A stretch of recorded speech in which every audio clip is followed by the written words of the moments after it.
नित्यानं स्नान करावं, भगवान शंकराला श्री शिवाय नमस्तुभ्यम किंवा नमः शिवाय, ओम नमः शिवाय, एकाक्षरी, पंचाक्षरी, षडाक्षरी जो तुम्हाला मंत्र आवडेल भगवान शिवजींचा ते मंत्र उच्चारण करत करत भगवान शंकरावरती जल अर्पण करावं. गेलं की भडभड ओतू नये पाणी.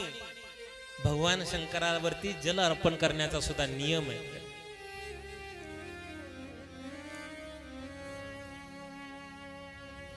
जी जलेरी असते ना, ती जलेरी म्हणजे भगवान शिवजींची ज्या ठिकाणी त्या पिंड स्थापित असते ती जलेरी म्हणजे पार्वती मातेचं हस्तकमल असतं.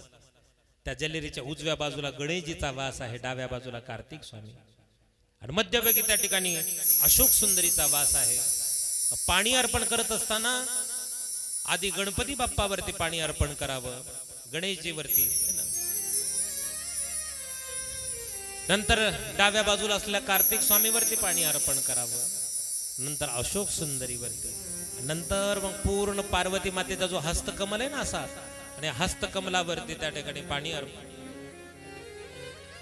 अर्पण करावं आणि मग नंतर भगवान शिवजीवरती अर्पण करावं. हा झाला भगवान शंकराला पाणी घालण्याचा नियम.